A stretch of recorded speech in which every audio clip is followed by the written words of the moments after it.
Welcome to GovCon Unscripted, where we dive into the unfiltered stories and strategies from all around the world of government contracting. Join host Chelsea Roberts as she explores how to navigate, thrive, and win in this complex but lucrative industry.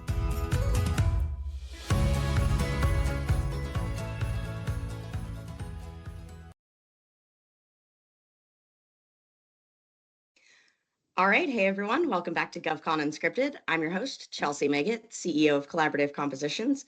And today I've got with us Noura Bashshur, Senior Growth Director for Voltron.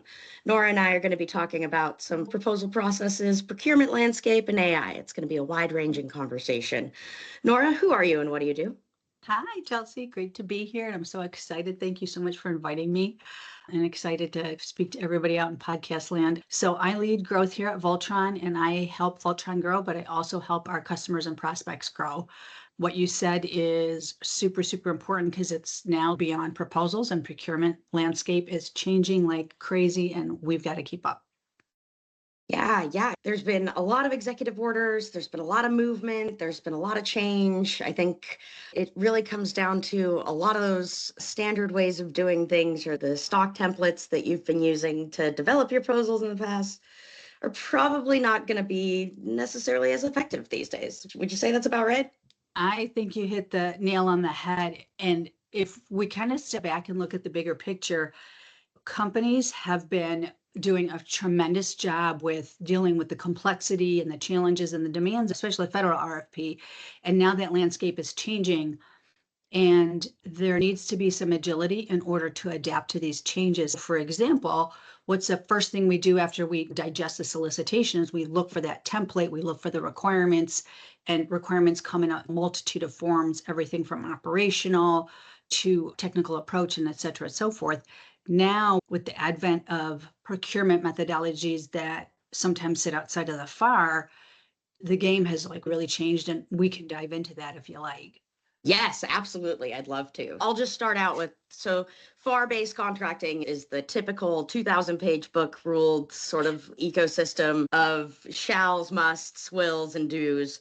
And I think most government contractors that have been in this landscape are not only familiar, but really comfortable with the way that they do things in that regard. How have you seen it change? I'm almost wondering if there's going to be some type of convergence now, and this may not be in execution, but maybe in concept and approach between commercial and federal contracting, in terms of we no longer have the time or the luxury to have these discussions about what's keeping that contracting officer, the program manager, the program director up at night. We have to really intimately understand where they're going.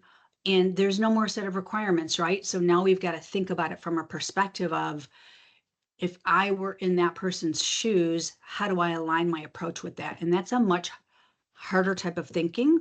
Boilerplate content probably can't be reused a lot. And so responding to federal RFPs was always like this super high level demand. Now with OTAs and CSOs and things like that, I think it's increased exponentially.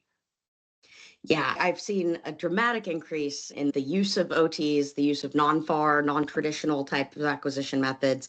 And even with a memo coming out recently from SecDef, as well as just this past week, an executive order came out guiding industry to look towards those methodologies and look towards those acquisition methods that a lot of them are probably even unfamiliar with. And I think you hit it really right when you said there's going to be a convergence here of commercial type contracting with government type contracting as well, because it really is. Those things are really meant for the government to be able to act more as a business, to act more as a level playing field entity, to come to the table. And it gives, in a lot of cases, contractors a lot more freedom to negotiate, to be creative in their responses, to really drive some of that flexibility that they may or may not have. I would definitely agree with that. And the problem that our industry faces on the GovCon side of the house, the problem we know and love of throw it over the fence, I think is going to get a little bit more intensified, because it's always been there. As we've got pressure on the BD folks where they're in the field every day, and we don't want to take them off that kind of day-to-day experiential work that they're doing. And that's hard to sometimes translate to proposal teams, And there are two different types of thinkings, right? Proposal teams need to be like, they're excellent writers, and we wouldn't get anything done if it wasn't for them. But they need to be a little bit more production oriented and focused. Whereas the BD, it's much more experiential, where they're out there in the field, they're connecting the dots over time. So they're drawing insights over time from like disparate pieces of information. That's sometimes hard to translate to somebody who doesn't have the luxury of being in the field every day. And now with outside of the FAR procurement approaches, I think this problem becomes much more challenging for GovCons, especially when we've got a tight turnaround time. And there may be no deadlines now, and we have to be more self-directed. And if it's just an OTA or something that's open, how quickly can we align ourselves with long-term mission impact? Cost justification now has to be viewed as an investment. We have to earn confidence versus checking boxes. So there's a multitude of challenges now that are impacting GovCon in parallel, and that's hard for businesses to respond in parallel quickly to all of these things at the same time. Yeah, it feels like it's basically a torrential downpour of change constantly. Yeah. It's somewhat enjoyable for those of us who really like to sit on the edge of our seats with our lives, but for most of those GovCons out there that are, again, familiar with the typical way of doing things, familiar with having those hallway conversations, and really have gotten comfortable in the way of doing things in that traditional way, we're really seeing quite a lot of change in that regard. And that's a really great point. Like, we've had this history of where the RFP was and where it was going. And we would get information about, okay, this type of work is being done in the program. The RFP is going to hit in a year or 18 months or whenever it's going to hit, and we could plan for that. Right. Now that's gone. And does that open up the market actually for more commercial type organizations to enter, because they're used to that game? And that's a whole different beast. And to ask a GovCon to do both now, that's a lot of demand. Oh, yeah. If you're used to the stock standard, we have 30 days to put together a solid proposal, and that all of a sudden goes down to 5 to 10 days, you're cutting off both legs and trying to walk around at that point. Yeah. It becomes a really difficult challenge to get that pace of operations up. And I think probably that's where we're going to see a lot of help from things and tools like AI-enabled types of solutions. Yeah, I definitely think so, because if we think about like generative AI and what it's good at, and then there's agentic helping us with our workflows. So they're really good at parsing through, looking for insights, analyzing the data over huge volumes of data, whether it's structured, unstructured. That's the kind of thing that takes us hours to do as humans, where we're going to miss something, but it's what we need for that deep strategic work. And so I view it as a cognitive amplifier, where if I can use AI to help me analyze information, data that would take me days to do, if I can do it within an hour, then I can get actually moving on what I need to do, as opposed to spending that time analyzing and looking for the insights and connecting the dots. You said something where I was like, oh my God, I think she just read my brain. The other thing that's interesting is, for me, as you have to be very self-directed to say, okay, I've got to knock out like 10 OTAs this month. I'm a runner. I live in Michigan, and we have like horrible winters here. So when it's pitch black at 6 a.m. and I've got to get up and run before work and it's freezing, I have to do things like put out my shoes and everything the night before, sometimes right by my bed. And I put the alarm across the room so I'll actually get up. So you have to be very self-directed, which we may need to lean more on proposal to be more of those taskmasters. But we've got a team together in terms of internally to the company in order to get to this place of being self-directed, because that's another huge lift. It's no longer the waiting game where you get to hang out and wait for something to fall in your lap and then pick up the pieces and respond. And I would say a lot of folks think it's not, but I would probably say it's a little bit more leisurely in the traditional FAR-based realm than what you'll find in non-traditional acquisition methods that are outside the FAR. And you get much less warning time, you get much less response time, but oftentimes along with that, the responses are different. They're less extensive. They've got a lot less burdensome paperwork requirements. And I think it probably will take a lot of self-direction and adjustment for a lot of these companies. Yeah, and I think that's a really good point, in that we've got to move beyond the compliance checklists to, are we really establishing credibility and evidence base, generating confidence in our results, and in our approach, and how are we presenting that now to the evaluators? Because that game has changed quite a bit. This bar, I think, is going to be much higher. And it's funny that you said we really do have luxury. Usually we say, oh, we don't have luxury because it's 30 days, RFP is hit. But if you think about the bigger picture that you just pointed out, there is a luxury there where you have some time to collect the information, check into your network. And I think that point you just made, it like hits really deep. It's like we all need to be aware that if we're not moving as fast as we can, then our competitors, and maybe those new competitors, are coming in from the commercial side of the industry. Yeah, and I personally never played and never really fancied myself much for commercial contracting or commercial business, but I realized that they also have response types and response deadlines that they have to comply, that they get along with going into bids and submissions. And so it's really not that all that different when we think about it, to bring in that commercial perspective. And for GovCons, that really means that they are opening the door to a lot more competition, right? Coming just straight up to them and straight up to their government customers. And they've now got less compliance things to require, like a whole lot less to get familiar with. And this is probably going to look a lot closer to what they're used to. Picking up the pace and being aware of the things that are changing, that's critically important for folks that are trying to play in this adjusting market. And you just said something that made me think of something else. And I'm wondering if you have any insight on this. So they're procuring more outside of, and we're going to see that trend increase outside of FAR.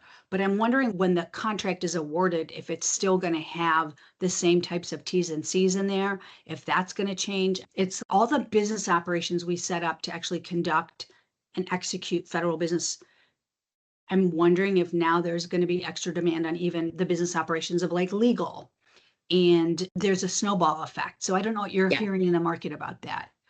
Yeah, I've heard a lot. And I think when it comes down to T's and C's that have a FAR flavor or the error of FAR, the government's the only one that would be pushing to have those things included. But it's really incumbent upon companies that are playing in this realm to say, no, this is not a FAR-based contract. We don't need to include those things.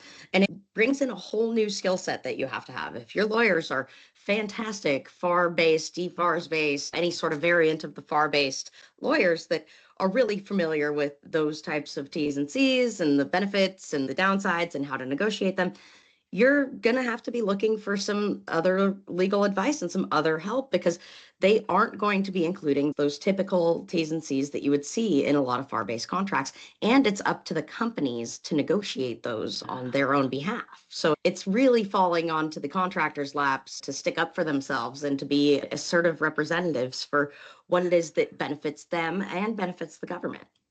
That's fascinating that you say that, because it's like, it's not somebody moved their cheese, somebody moved all of their cheese, somebody moved their whole fridge, basically. Yeah.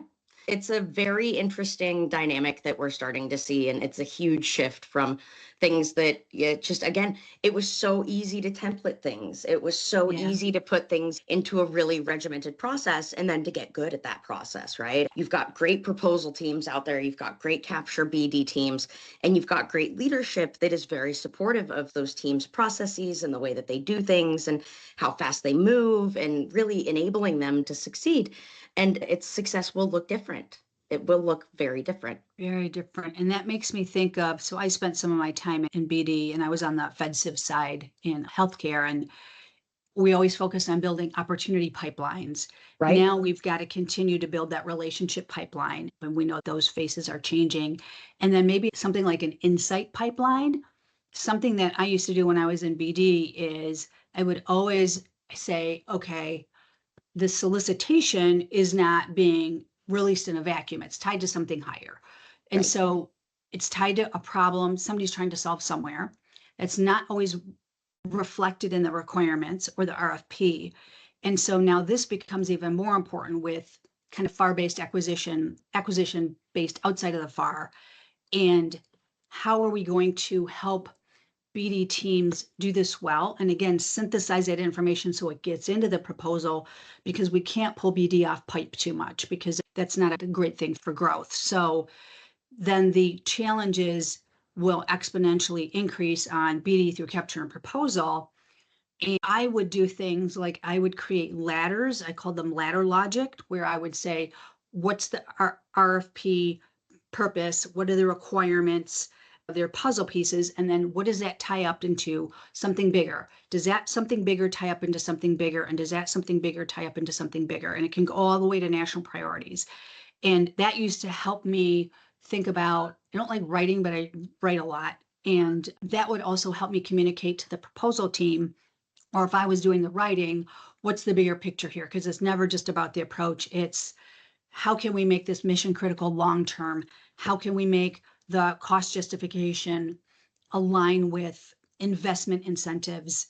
What's the onboarding going to be like? How frictionless are we making this? And so when we can tie it together like that, then the reader of it is seeing we're also helping them with their bigger picture. And that takes more time to do. And then what you just said about now response time is getting shrunken. This is making head spin.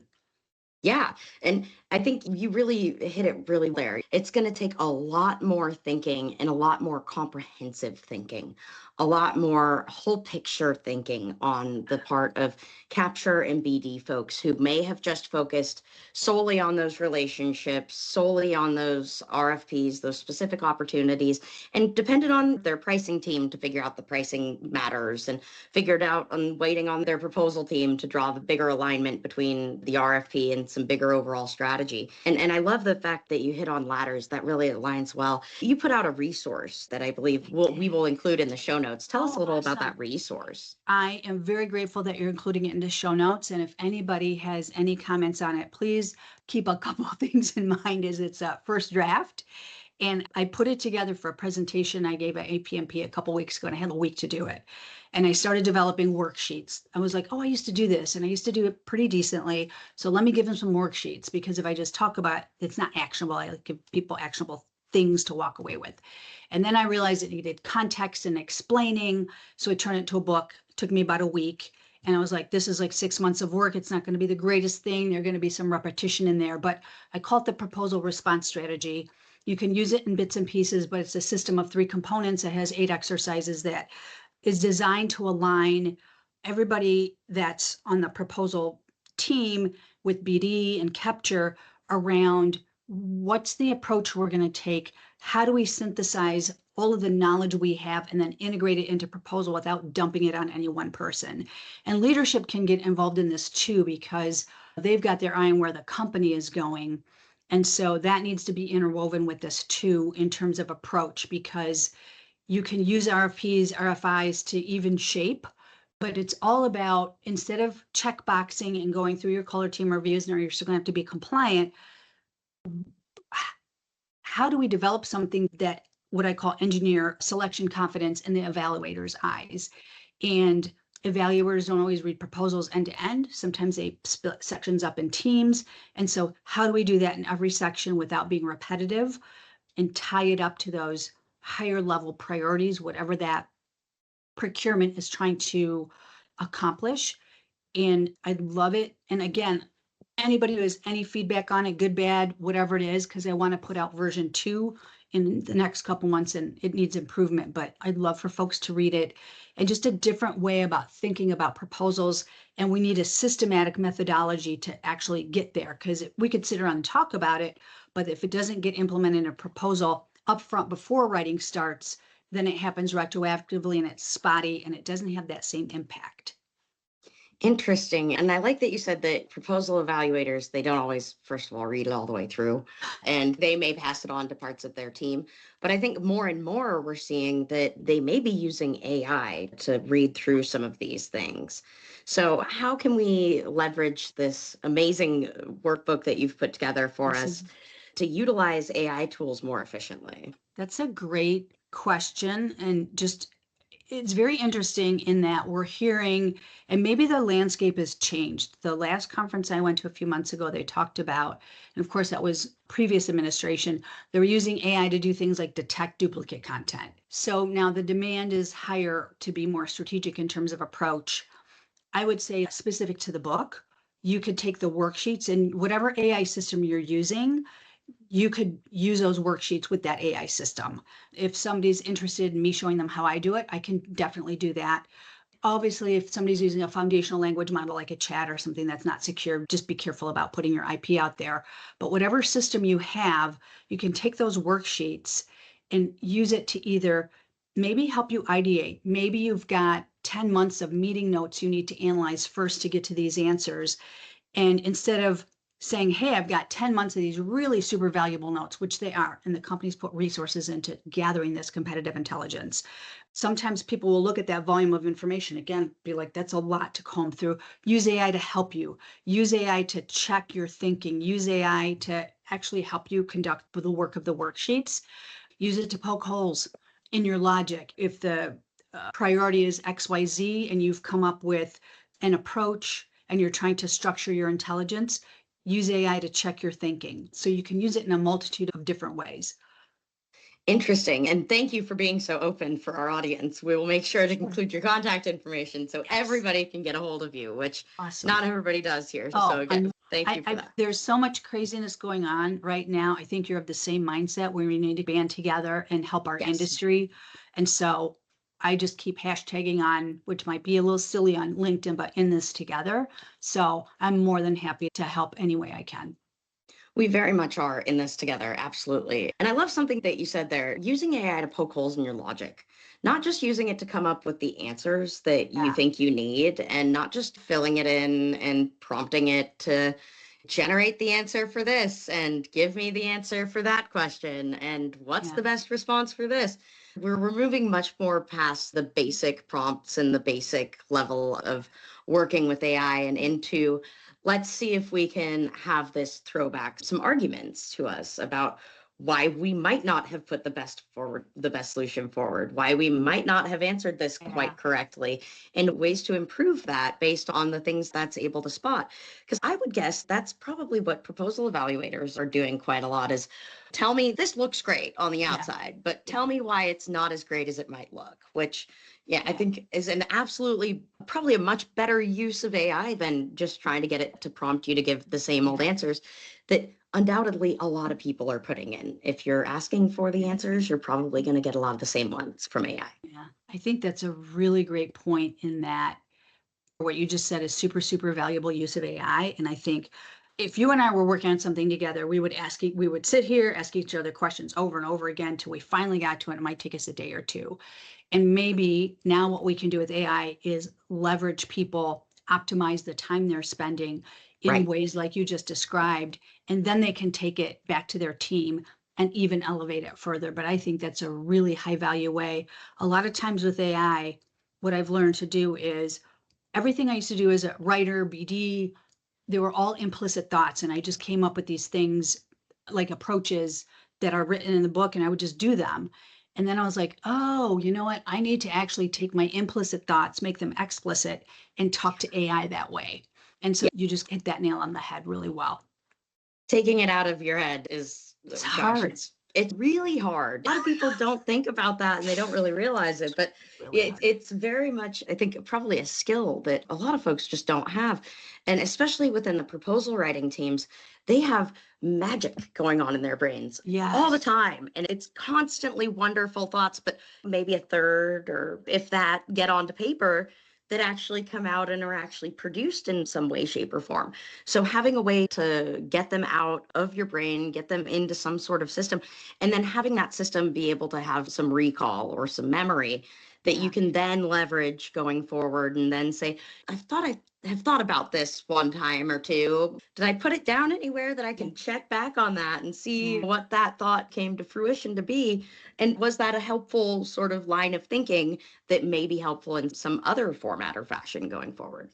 Yeah. And thank goodness a lot of these AI platforms and tools have come out with mic buttons, because we can speak so much faster than we can type. And I'm still like a 2-finger pecker on the keyboard.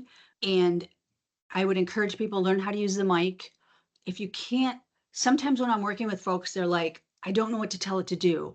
And I say, just ignore it, talk to me, and I'm going to type, and think of it as command based. It's really frictionless to think about, I want this, I need that.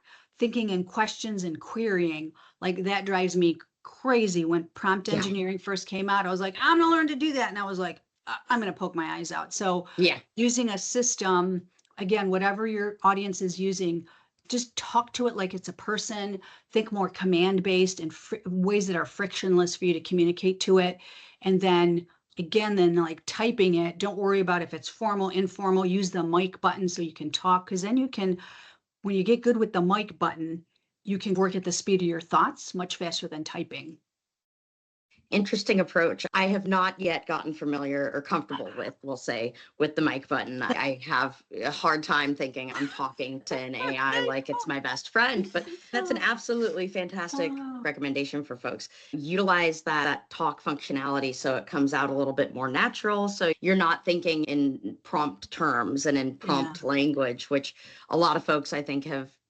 That'll probably go contradictory to what a lot of folks are learning or have learned recently.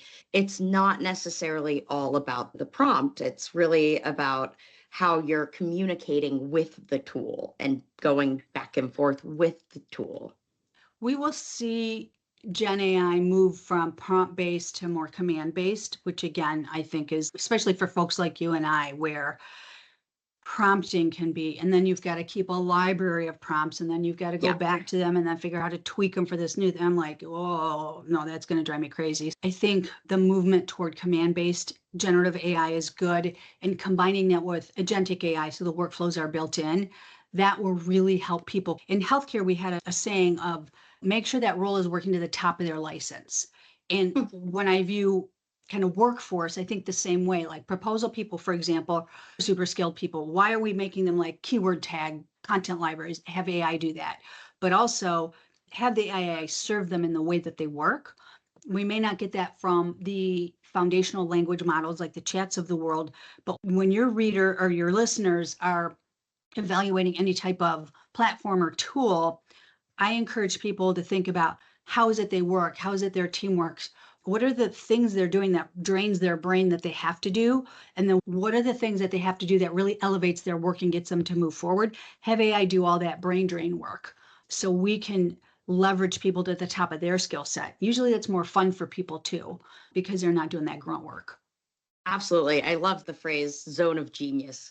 What keeps you in your zone of genius, right? What keeps you in your happy, passionate, driven, motivated place, and really focusing on those things as opposed to the things like, I don't know, developing compliance matrix and putting together some of these more long form, drawn out, requirements based type documents that I'm sure somebody out there loves doing it. I'm sure. But not for me personally, those things are not my zone of genius and not where I'd love to spend my time playing. And I think you brought up a great point. If these tools that you're leveraging, that your company is starting to invest in and investigate, if they're not enabling you to do your job better and to love your job more, they're probably not a real worthwhile tool. Would you say that's accurate?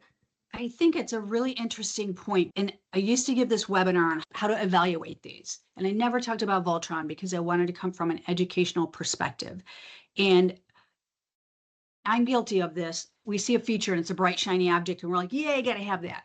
And what I ask people to do is take a step back, look at all the roles that are involved in this, and maybe think way left of proposal 2. What are all the workflows they need to do? What are all the tasks they need to do? What are the outcomes? And then base your buying decision on that versus a shiny feature, because it's okay if we save you an hour here, an hour there, but especially now, this was true previous administration, but now this has been magnified to a very high degree in terms of, can we compress your overall effort and production time frame from, let's say, 4 weeks down to 2? We've got to have that type of compression now moving forward to be able to compete in this new environment. So that becomes even more important these days. Yeah, if you're spending 2 weeks trying to figure out how to prompt your new tool, which again, they seem very shiny, they're very great, like they very much tout themselves very highly, and I've no shame in that, go for it. But it becomes a discovery process of whether or not it actually is that shiny, whether it functions as it says it's going to, whether you have the skill set that you need to be able to leverage it effectively. And if you're spending more time trying to figure out how to use the tool than you're actually generating and producing outputs, again, it's really worth a step back to say, is this the right tool for us? Is this something that we're really going to find value out of? Or are we just going to spend more time spinning our wheels trying to get it to work? Or if it gives me an hour to hear, the burnout in our industry of proposal managers is very high. And everybody deserves like a Friday night off, spend time with their kids, spend time with their family, even just to recharge. So again, let's think of how much we can compress. And when I'm talking to folks in the market or prospects or even customers of ours, I'll ask them, growth, it's always win more. And I'm like, that's your top line metric. That's what you're trying to do. But there's a metric below that metric. What's the real challenge here? What's your real problem that you're trying to solve? And I want you to think way left of proposal, because proposal, whether it's RFP, OTA, or what have you, that's the final articulation of your strategy, your approach, your value, your evidence base. What's going on ahead of that? We need to tie all of that together. And even like, why now? And if somebody says, oh, because the Trump administration is doing XYZ, I'll still ask, let's do the 5 why test. It's a great way to get folks to think through what is it they really need to do in their business. And then that also gives them clear evaluation factors if they're looking at tools or processes. And sometimes it's really hard for folks to be like, okay, we've done it this way. It's an abstract way of thinking of, if I adopt this platform or tool, I'm going to do it this other way now. I'm like, let's just sketch out a quick process map, high level, who's doing, what are the outcomes, what are the handoffs? And then if you use a newly adopted platform solution tool, what have you, what's that going to look like? Because if it doesn't cut down the inefficiencies and it doesn't improve quality, and it doesn't allow you to synthesize multi-source intelligence throughout your proposal, and it doesn't help you be a better strategist and a better writer, then you just go back to chat using free chat. So that's that big picture I'll paint for people, and it gets them thinking at numerous levels. And whatever buying decision they make, I want them to feel confident in that. So if that's Voltron, great. If it's another product, that's great. But being confident in their buying decision is super important. Absolutely. And let's just talk about that briefly. What is Voltron and what does Voltron do? So I love Voltron. I wish I had it when I was in BD, wrote a ton of proposals, and I worked in an area that was very difficult to communicate the nuances to proposal writers as great as they were. And Voltron was designed and developed for federal end-to-end proposal development process. It starts way left of proposals. That's one thing I love about it in terms of the number of roles that can work collaboratively within the platform, as well as leadership coming in there. And there's flexibility in the platform where whatever you're developing, a white paper, OTA, RFI, SIBR, there's a functionality in that in the platform. So it's generative AI as well as agentic AI. At a high level, the way I like to describe it, and maybe because I like cake, and I know it's a little bit silly analogy, but the top layer is the way Voltron designs and develops a language model that speaks in the customer's voice. And of course, all this is secure, containerized, and so forth. But that model has to work with other models. So we have a proprietary engine that's made out of dozens and dozens of what we call domain expert models. So for every role, every workflow, every task, that's built into those agentic models in the engine. And when folks are thinking about, and this is coming from a layman's perspective, I'm not a tech person. So think about, again, all the things you need to do. What are those outcomes? And they all need to work together, because in that end-to-end proposal development process, there's work streams, there's tasks, there's workflows. And so we have to accommodate for that bigger team. And then those models need to be programmed to do something well. So they need to be programmed by folks who have lived and breathed and died in that space, in that domain. Then you just want them to be command-based, which Voltron is, so you can just talk to it. And then all kind of Gen AI is going to work off a corpus of information, because it needs information to chew in order to create answers. So I think of Voltron, those 3 layers. And then as a user, you just want the platform. You just want to log in and have it be seamless. You want to get in your car and drive, get from point A to point B fast, efficiently, safely. You don't want to know how the back end works. People want to know how the back end works. I'll hook them up with the engineers who will talk about that. Interesting. If people want to figure out if Voltron's the right tool for them? How do they find out more about it? So you can contact me, or you can go to our website. There's a demo request form on there. But if you want to contact me, that's great. Noura, Noura, @Voltron.ai. We are on LinkedIn. You can contact us there as well. The website, again, does have that demo request form, but I'm more than happy if people want to contact me, and I'll hook them up with the right people internally.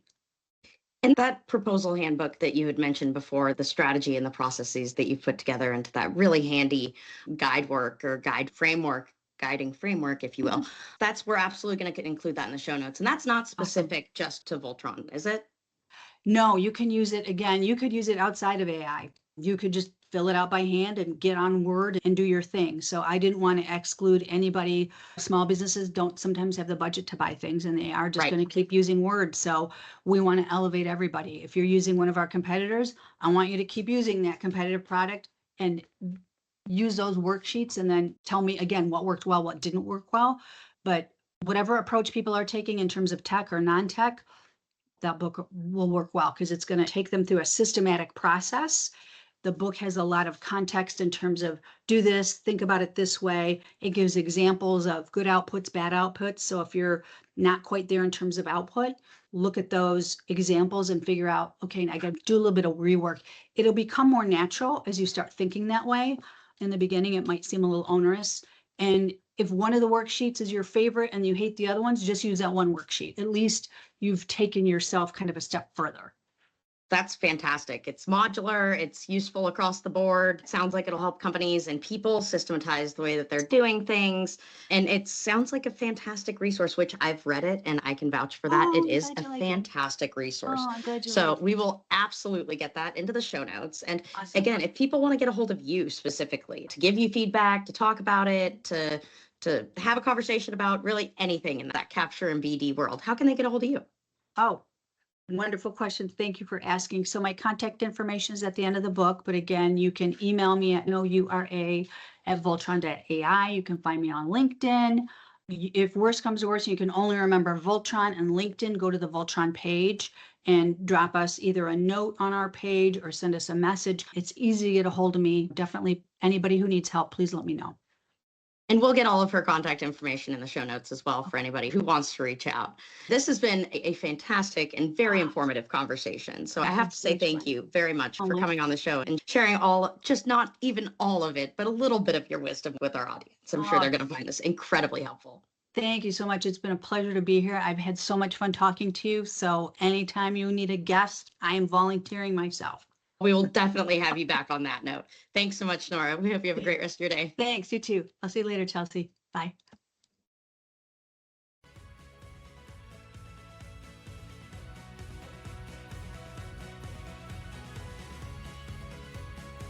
Thanks for listening to this episode of GovCon Unscripted with your host, Chelsea Roberts. Do you have a GovCon story or need guidance in government contracting? Connect with Chelsea on LinkedIn to be a guest on the show or to enhance your business strategy. Don't forget, your network is your net worth. If you liked what you heard, don't forget to subscribe, leave a review, and share this episode with your growing GovCon community.